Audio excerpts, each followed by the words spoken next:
Alhamdulillah wa kafa. Wassalatu wassalamu ala rasulil mujtaba Sayyidina wa habibina wa syafi'ina wa maulana Muhammadin al-Mustafa wa ala alihi wa ashabihi wa dhurriyatihi wa kulli man ittaba'al huda. Ashhadu an la ilaha illallah wahdahu la syarika lah wa ashhadu anna Muhammadan abduhu wa rasuluhu la nabiyya wa la rasula ba'dah. Qala Allah Ta'ala fi kitabihil karim, a'udzu billahi minasy syaithanir rajim. Ya ayyuhalladzina amanu taqullaha haqqa tuqatih wa la tamutunna illa wa antum muslimun. Ma'asyiral muslimin, sidang jemaah Jumat yang dimuliakan oleh Allah Subhanahu wa taala. Lagi dan lagi kita setiap hari tiada henti untuk memuji Sang Ilahi Rabbi.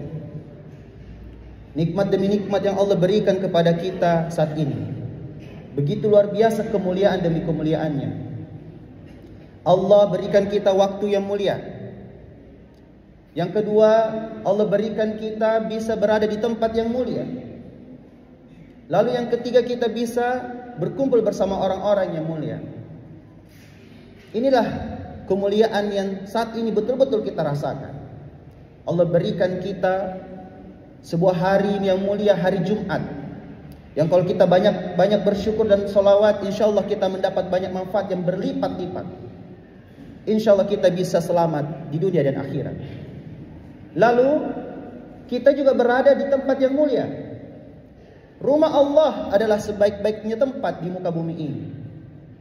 Dan yang lebih mulia lagi karena kita berkumpul bersama orang-orang pilihan, orang-orang yang mulia, yang di dalam hatinya ketika mendengarkan hayya 'alas shalah, hatinya terketuk karena tahu itu bukan panggilan dari muadzin, tapi itu panggilan oleh Allah Subhanahu wa taala untuk bisa kita ketemuan langsung dengannya. Allah ngajak kita ketemuan yuk. Dan ternyata kita memenuhi panggilan tersebut sehingga kita bersama orang-orang yang mulia hari ini. Masya Allah. Inna lillahi wa inna ilaihi raji'un. Kita saat ini kepulangan salah satu warga kita, tetangga masjid kita. Maka tentulah kita perlu memiliki sifat empati, yang dimana insya Allah Subhanahu wa ta'ala kita mendapatkan kebaikan juga walau misalnya ada yang pergi di antara kita. Karena setiap apa yang Allah titipkan ini pasti akan diambil kembali oleh sang pemilik. Harta kita, keluarga kita, jabatan kita, apapun itu masyarakat muslimin. Maka mari kita doakan salah satu tetangga kita dengan doa, Allahumma ighfir laha warhamha wa'afihi wa'anha. Semoga Allah Subhanahu wa ta'ala mengampuni seluruh kesalahan dan dosa-dosanya, dan Allah Subhanahu wa taala menerima seluruh amal ibadahnya, dan Allah kumpulkan bersama keluarganya kelak di surganya Allah Subhanahu wa taala.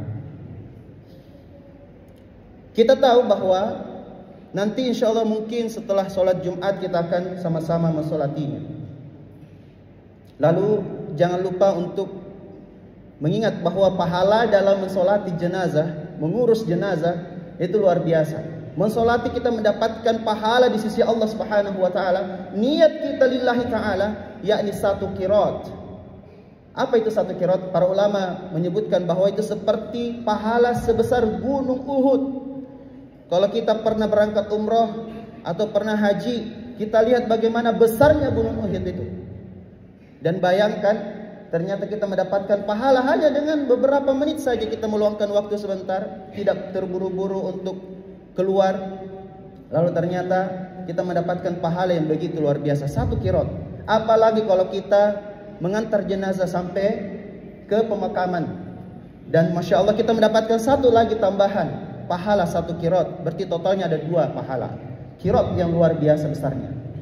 Lalu adabnya jelas masyiral muslimin. Salah satu adab yang dimana Rasulullah SAW itu sebutkan kalau kita antar dengan jalan kaki, maka posisi yang mengantar itu boleh berada samping kiri, samping kanan, boleh di depan jenazah ataupun di belakang. Yang penting tidak ada yang teriak-teriak suara-suara yang dimana itu kesedihan yang berlebihan. Kalau misalnya pakai kendaraan, ternyata di zaman Rasulullah itu ada kendaraan, masyarakat muslimin. Ternyata kalau berkendara, ternyata jenazah itu harusnya di paling depan, kata Rasulullah. Rasulullah yang memberikan contohnya. Tapi sayangnya kadang kita lebih banyak motor di depan, lalu biasanya kendaraan-kendaraan di depan itu tak bangka-bangkai. Ya. Padahal seharusnya jenazah yang harusnya di paling depan, mobil ambulans yang paling depan. Itu kalau mengantarnya agak jauh dari tempat di mana kita akan mengantar.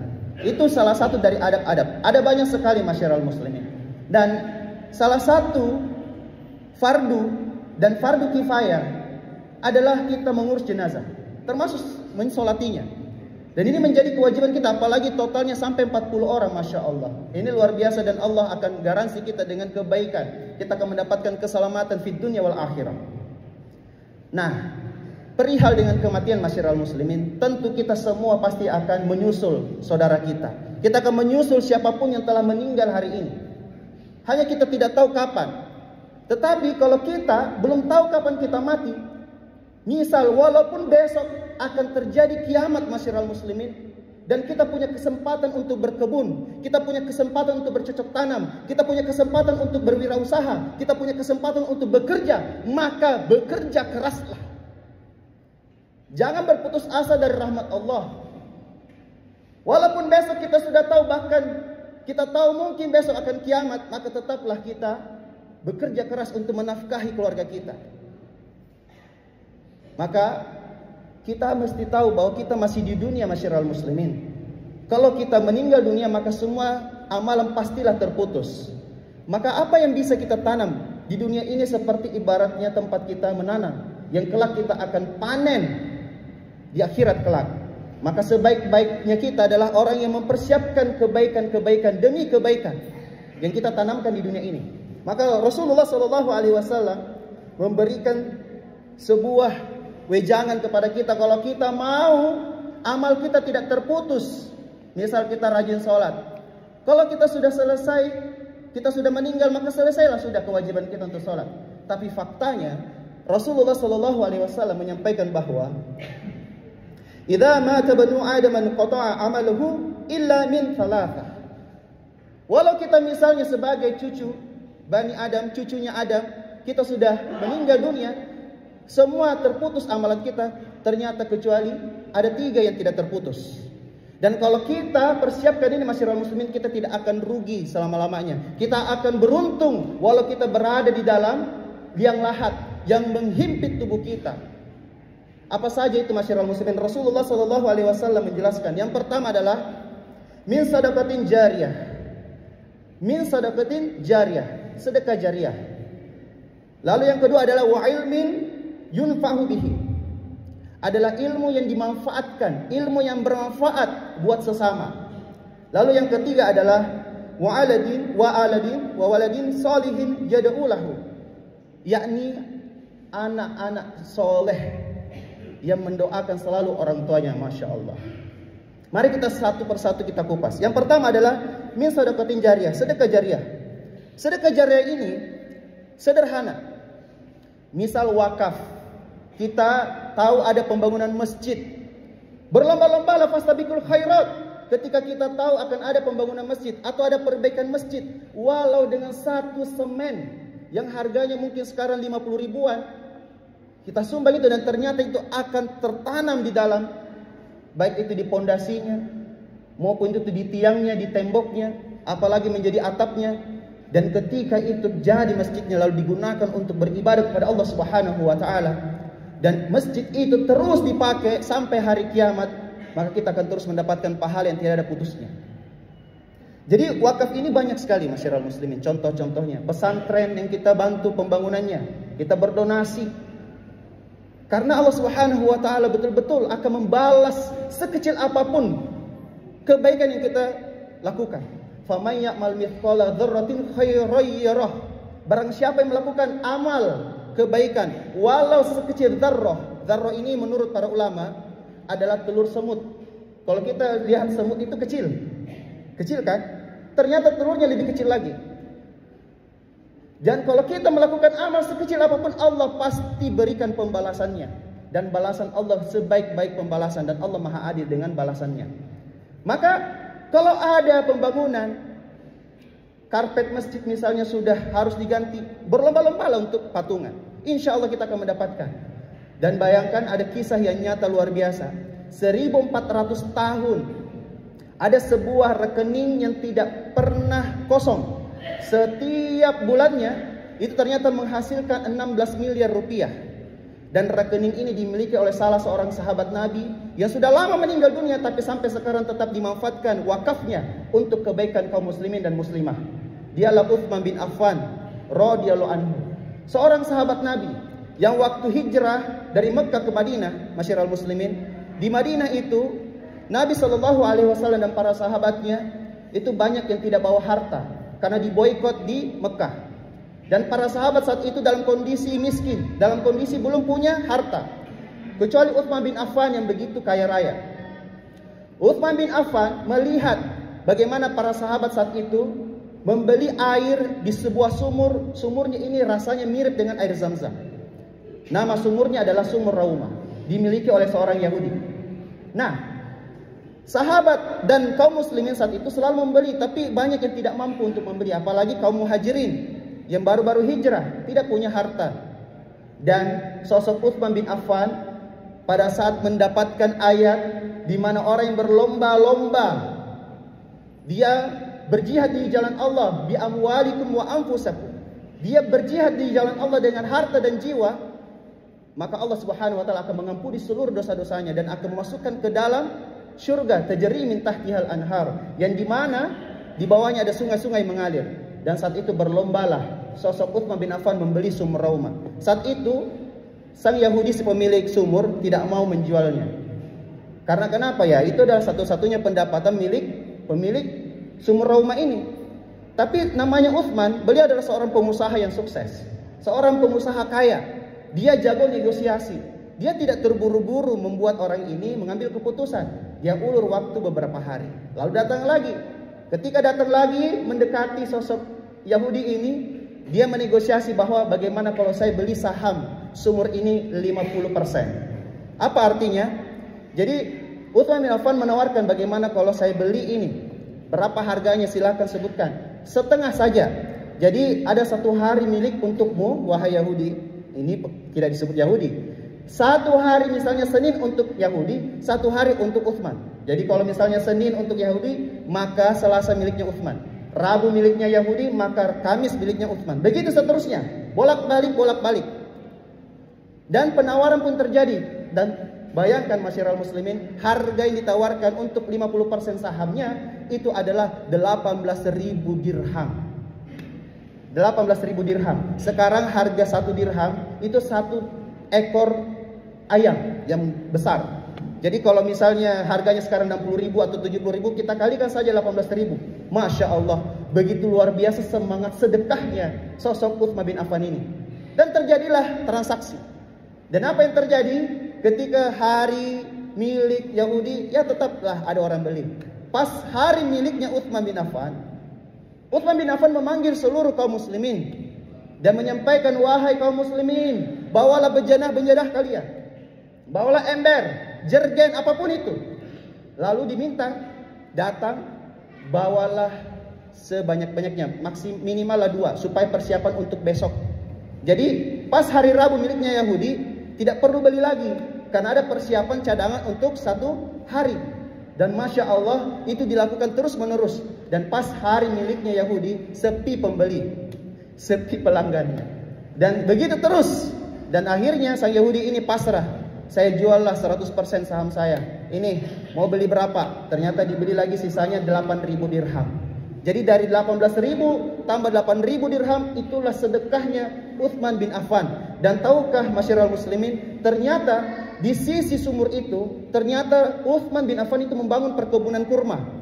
Dan perkebunan kurma ini diperjualbelikan. Dan setiap hasilnya itu adalah fi sabilillah, untuk di jalan Allah Subhanahu wa taala. Dan sampai sekarang itu tetap ada hasilnya. Rekeningnya tetap mengalir. Setiap bulannya 16 miliar rupiah, masyarakat muslimin. Masya Allah. Dan ini menjadi sedekah jariah. sedekah jariah yang produktif.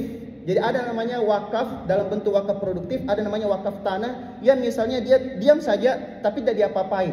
Tapi kalau wakaf produktif menjadi bisnis, ternyata bisa dimanfaatkan hasilnya untuk kepentingan umat. Dan ini telah dilakukan 1400 tahun, 14 abad lamanya masyarakat muslimin, tetap mengalir ke rekeningnya Utsman bin Affan atas namanya. Bahkan ada hotel yang telah dibangun atas nama situ. Kalau Anda ke Madinah ada nama hotel Wakaf Utsman bin Affan. Masya Allah, itu ada hotelnya. Dan itu terus mengalir kebaikan demi kebaikan. Maka mari kita berlomba-lomba untuk bersedekah jariah. Karena walaupun kita meninggal tetap mengalir pahala. Dan itulah yang menjadi sebab kenapa kita bisa masuk ke dalam surganya Allah Subhanahu wa taala, karena kita yakin dengan balasan dari Allah Subhanahu wa taala. Ini yang pertama masyarakat muslimin. Lalu yang kedua, setelah sedekah jariah, yakin dan percaya bahwa kalau kita misalnya tidak banyak harta, maka kita bisa dengan apa? Wa ilmin yunfahu bihi. Kita bisa menebar ilmu. Dengan ilmu bermanfaat buat sesama, dimanfaatkan menjadi kebaikan. Bayangkan kalau ilmu ini bisa kita ajarkan, baik itu lewat tulisan kita, buku yang kita tulis, lalu dimanfaatkan, ternyata itu menjadi amal jariah juga yang abadi. Misal, buku-bukunya para ulama sampai saat ini itu dibaca oleh kita. Seperti kitab Imam Syafi'i, sampai sekarang dibaca. Arba'in An-Nawawiyah, muridnya Imam Syafi'i. Siapa? Imam Nawawi. Sampai sekarang itu tetap dibaca. Dan bayangkan setiap huruf yang dibaca itu menjadi pahala buat sang penulis. Sekarang kan lebih canggih, ada namanya konten video. Bayangkan kalau kita membuat konten video yang bermanfaat, lalu ternyata dinonton oleh orang-orang banyak, viral misalnya. Lalu ternyata banyak yang mengamalkan, memanfaatkan video tersebut, dan dia mempraktekkan dalam kehidupan sehari-hari, menjadi pahala buat kita. Dan ternyata ilmu itu terus dimanfaatkan secara apa? Simultan, terus dari generasi ke generasi. Dan gara-gara apa? Awalnya kita yang bikin. Mungkin di antara kita ada yang tidak mampu untuk mengajarkan ilmu. Mungkin di antara kita tidak ada yang mampu menulis konten, atau tidak mampu menulis atau membuat video. Tapi yakin dan percaya, jempol kita bisa menjadi ilmu yang bermanfaat. Ini adalah media yang luar biasa. Jempol ini kalau kita potong, lalu dibeli dengan harga 100 juta, tidak mungkinlah kita mau. Tapi bayangkan kalau ternyata Allah Subhanahu wa taala memberikan kita jempol ini, lalu kita gadget kita manfaatkan, kita share, kita like, kita komen konten-konten yang bermanfaat. Ternyata ada orang yang memanfaatkan, yang mengamalkan apa isi konten tersebut, dan ternyata itu menjadi pahala jariah buat kita. Jadi jangan sampai kita sia-sia jempol kita ini. Jangan sampai waktu kita sia-sia dalam kehidupan ini. Ilmu bermanfaat. Dan sebaik-baik ilmu adalah ilmu Al-Quran, ilmu agama. Lalu apalagi selain ilmu agama, ilmu kepemimpinan. Lalu ilmu penafkahan. Kalau 3 ilmu ini saja kita berikan kepada sesama, Masya Allah. Bukankah Imam Syafi'i mengatakan, man aradad dunya fa'alihi bil ilmi, wa man aradal akhirah fa'alihi bil ilmi, wa man aradal huma fa'alihi bil ilmi. Barang siapa yang menginginkan dunia, maka hendaklah dengan ilmu. Barang siapa yang menginginkan akhirat, juga dengan ilmu. Dan barang siapa yang menginginkan keduanya pun dengan ilmu. Maka sebaik-baik ilmu adalah ilmu agama, kepemimpinan, leadership, lalu ilmu penafkahan. Bagaimana kita bisa menafkahi orang-orang di rumah. Ini yang kedua masyarakat muslimin. Lalu yang terakhir, yang ketiga adalah wa waladin sholihin yad'ulahu. Apa itu?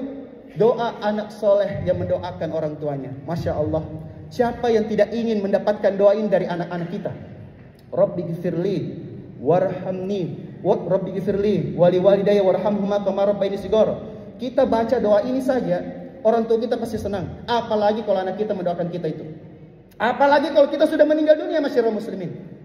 Kalau kita sudah meninggal dunia, tentu yang paling kita harapkan adalah doa dari anak-anak kita. Karena kalau sampai dicuci mungkin sudah lupa kita.